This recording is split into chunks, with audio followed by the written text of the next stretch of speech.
Hi, I'm Elle and welcome to my first video. Today I'm gonna just chat to you about my thoughts on losing long-term friendships. Whether it's kind of a current friendship breakup that's already happening, or an issue that might lead to a potential friendship breakup, or one that happened 3 years ago and you're still thinking about it, then this video might be for you.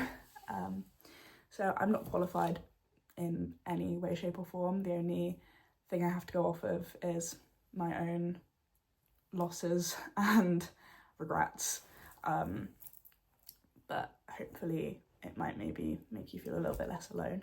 So I think I see a lot in social media, people saying like, oh, losing a friend is worse than losing a partner, or you're more miserable after you have a friendship breakup than you do a relationship breakup.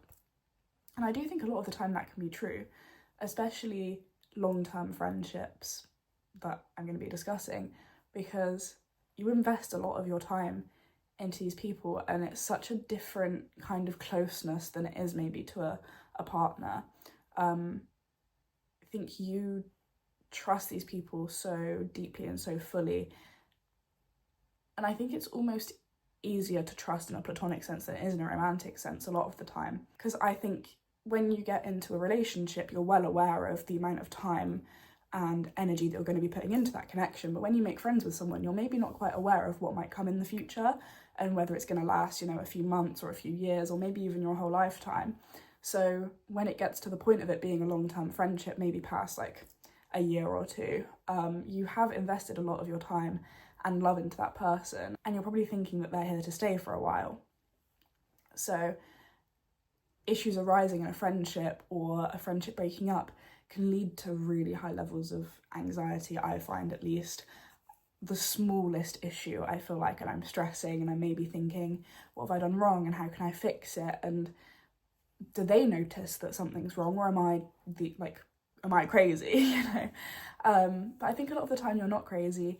A lot of the time, if there is something wrong and you're noticing that something's an issue, then it's an issue. If you're already noticing it, whether they think it or not, whether they're noticing it or not, if you're noticing it, it is a valid issue. But then that can lead to even more anxiety because you're thinking, should I bring it up, or should I tell someone? Or does this mean we're not friends anymore? Or does this mean we're not going to be friends anymore? So I think dealing with that anxiety and then expressing that anxiety is going to be a huge focus of what I talk about, because that's really what I've struggled with in the past with my own kind of experiences. And I think that can be a really big struggle for other people. So expressing those emotions, I think, are really kind of make or break sometimes for friendships. I think my biggest piece of advice would be, in the perspective maybe of there's an issue that you've noticed and you're stressing about it, and maybe you're thinking you want to say something, my biggest piece of advice would be step away from your phone and just leave it. Not for long, but long enough that you're making kind of almost an informed decision with yourself. Just make sure that you're confident in your decision and you're confident in what you're saying and you're confident that it's the right thing. A lot of the time, because of our phones, we act on emotion and we act on impulse, and then that leads to like messy friendship breakups or relationship breakups even that you kind of see on social media. And obviously these things probably happened way before people had phones, but I think it's publicized so much more, and so that makes you think that that's like the norm, when it's not. You shouldn't be having those major crazy interactions with people, because that's not, they don't display mutual respect and mutual kindness, which I at least personally feel like is how most interactions should go. So step away from your phone and don't act on impulse. Sleep on it maybe, and if you do want to talk to your friends about it, make sure that you're kind of just getting a second opinion, but ultimately you're the one who decides what you want to say or what you want to do. Because consulting with people when it comes to these kind of things can really be, a 50-50 split, because obviously you want to put your trust in your circle and your support system, which is a really important thing. I don't think you should just bottle these things up and think about them on your own. But don't make a decision just because someone else told you to. If someone else said, oh, don't be friends with them, then don't go, oh, okay, immediately I'm not going to be friends with them, because that's not what you think, really. You're just doing that because someone's told you. And I understand that while you're in those high levels of emotion and while you're really, really upset, it can really seem like the end of the world, and it can really seem like, oh, I never want to be friends with this person again. But that leads me on to probably my second biggest piece of advice, which is remember who the person is that you're upset at, you know? Again, going back to the whole phones thing and not seeing people face to face, it's so easy to forget the humanity a person has and who they are at their core. If you're friends with someone, especially if it's been a long-term friendship, you loved them for a reason and you fell in love with them as a friend for a reason, and you felt that connection and something brought you together. So don't let that get lost just because you're upset. A lot of the time, I think friendship breakups occur because people grow up and grow apart, and then they feel that sense of loyalty to that person. So they don't want to just go, okay, let's go our separate ways. And then that can kind of lead to the like friction and like, you know, you're not really that close anymore, but neither of you are like brave enough to say it. So it can lead to that friction and those issues, and maybe you're even looking for a way out. So you're causing problems, or you're picking up on tiny little things that would have never bothered you before. So if that is the case, then just think, we're growing apart. This might be bothering me, but it's bothering me because we're growing apart. Obviously, this is not the case in things of like bullying or harassment or really just a horribly toxic friendship. This does not apply to everything, and I'm not trying to say that it applies to everything. But I do think a vast majority of long-term friendships ending is because of growing up and growing apart, at least from my perspective and from what I've seen. So if you are growing up and growing apart, that's okay.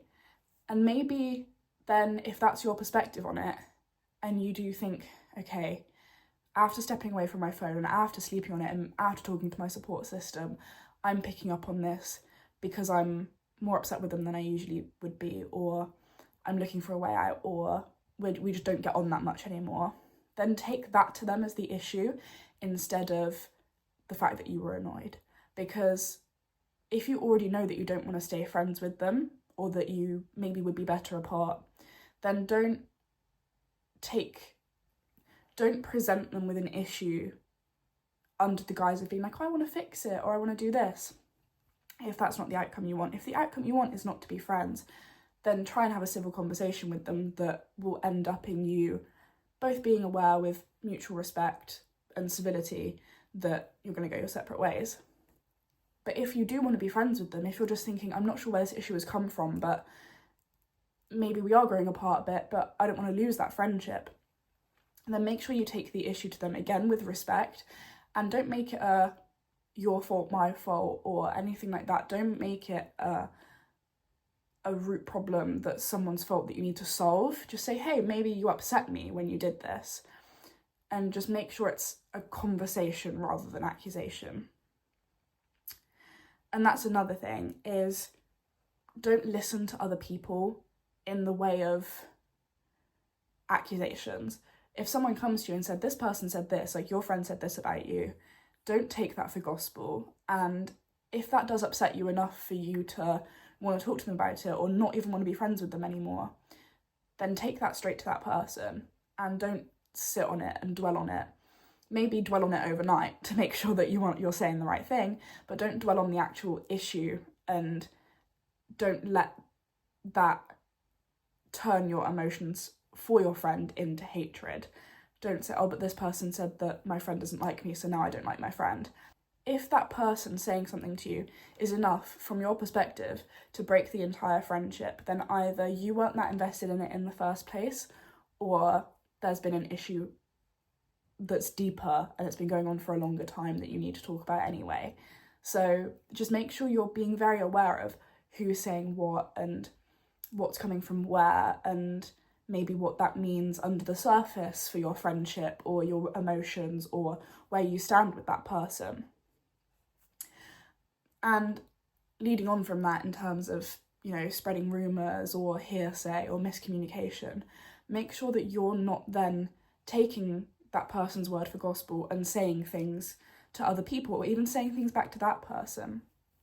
If your friend potentially did say something to person B, then person B clearly is not that trustworthy if they're coming to you and telling you what your friend said.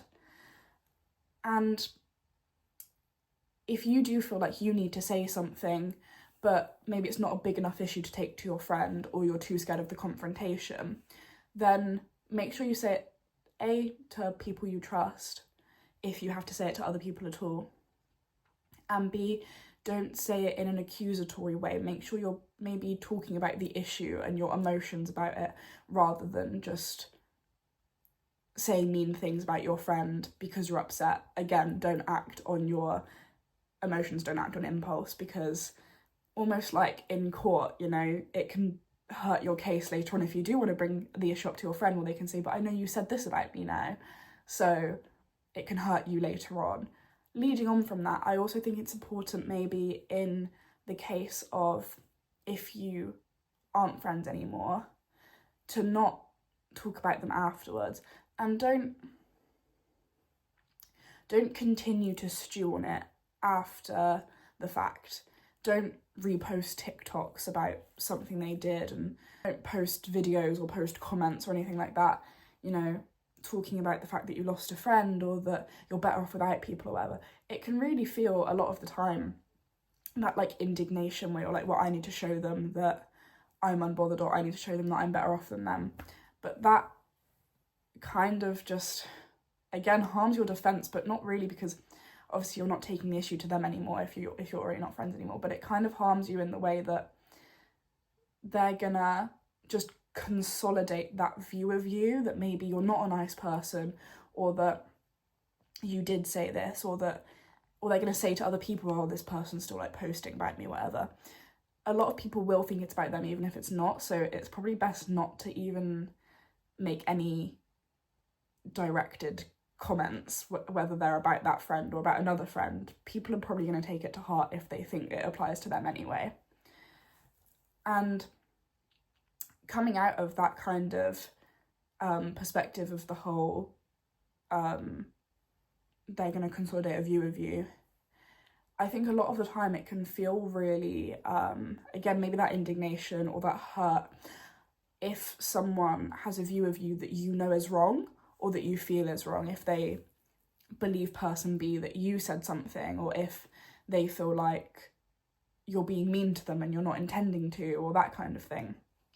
That can also cause that want to act on impulse, because you think, but I'm not like that, I didn't say that, I didn't do this, that wasn't my intention, and you want to correct it immediately, because it is difficult, like when people have such a wrong opinion of you or a wrong idea of what you did, and you want to correct them, and that's completely normal, but rushing to correct that, or rushing to kind of say that thing, maybe also then says something in the way that if they have a wrong view of you, and you never intended that specific thing, or you never that was never your intention to be mean, maybe you have a wrong view of them.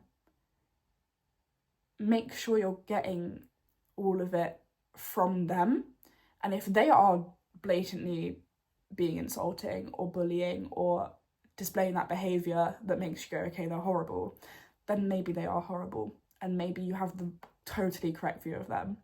But if your view of them is based on, I felt they spoke to me a bit weird, or person B said that they were being mean about me, then you don't really have the full picture.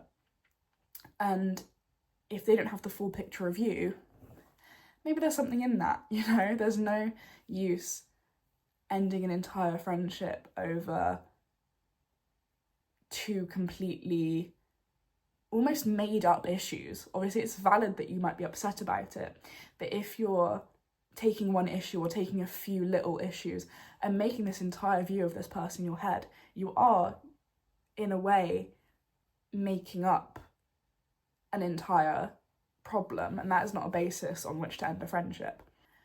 And if it's the flip side and you feel like it's your fault and you feel like you did something wrong, and maybe they came to you and they said, I feel like you did this, you know, if you're on the other side of that whole setup, then